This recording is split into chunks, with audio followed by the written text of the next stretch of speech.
filimi nsubiye inyuma gatoya yatangiye mu bihumbi 2018 ariko kubera ko twari twinjiye mu gihe cya lockdown mu 2020 aho abantu batari bafite ikintu kibahugije cyangwa se kibagize bize muri icyo gihe filimi yafashe iya mbere mu kugira ngo idatuma abantu baba mu bwigunge. Navuga ko filimi bamenya yagize uruhare mu gufasha abantu kubaho muri covid ndetse no muri cya gihe cya lockdown. Hanyuma kuri njyewe icyo navuga nk'ingaruka nziza yakoze icya mbere yatumye nimenya ko njyewe mfite impano yo kuba hari ibintu nakina kuko ntago expectingaga ko nabasha gukina ndi mu ishusho y'umuntu wubatse ngo mbibashe. Ikindi nkabasha kuviva ibibazo bya hato na hato ingo zigenda zinyuramo.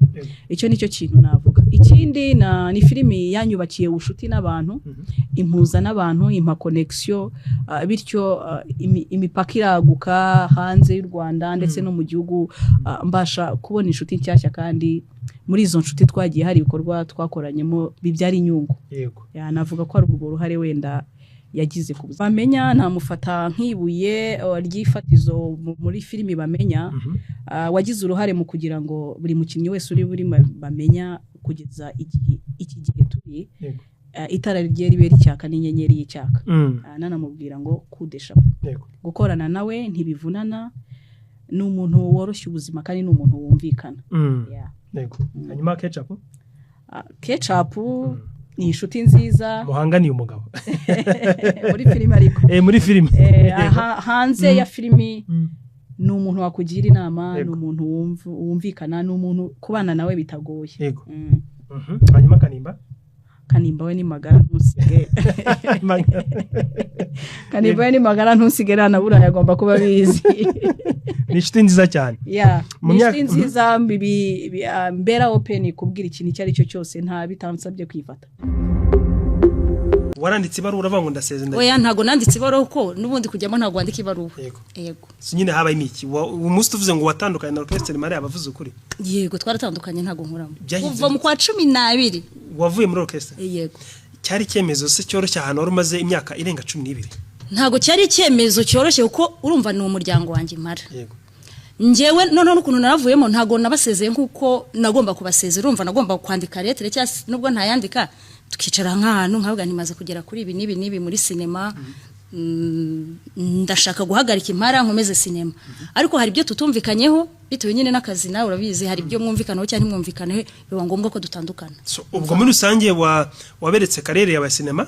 Oya. Mugira ushaka. Oya, kariyeri yanjye ya sinema nayo yari isaga nkitangiye kubabangamira kubera kurumva nakazi kasaga nk'agahura. Hari igihe nashaho wenda gukererwa mvuye muri sinema ariko bari babizi ko ariho ndi nkaba nasanga batangiye. Kuba batangiye ntarimo nabyo mu mpare harimo abantu bankunda bashaka kuvuga uti none se Jojo katarimo arihe, urumva ni ikibazo mba ntangiye kubangamira na kariya kazi. Yego. So ubwo icyemezo uragifata urasezeye. Yego. Hanyuma se gukorana na Nyambo gukorana na Kiramani hari amasomo akomeye babakuyeho mu bijyanye n'imyandikire mu gukina kuko rimwe na rimwe wenda natwe ushobora kuri mwitangazamakuru umunyamakuru mugenzi wawe mukuru kagira iby'umukura gukorana na Nyambo na Kiramani. Hari amasomo 3 uvuga ngo gukorana nabo ari byo byatumye mvuga ngo ngomba kwikora kuko bana bose barikorera.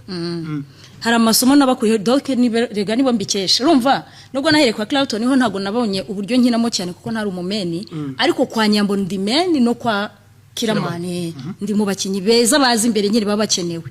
No kuvuga ngo rero nabigiyeho cyane Kiramani. Kiramani ni umwanditsi, yari umwanditsi akaba mu director akaba n'umukinyi. No kuvuga ngo uwo muntu umva ko byagenda kose bari umukozi. Kiramani ntananirwa, Kiramani nyine niwe nabyigiyeho. Kiramani mushobora kwa mwicaye gutya akagwa nka story 3 za filime zitandukanye. Niwe wandika, niwe uyobora, nyine namwigiyeho cyane kuko nta hantu nabyize nyine ibyo nakubwiye. Mu buzima busanzwe niwe nanigiyeho. Yego.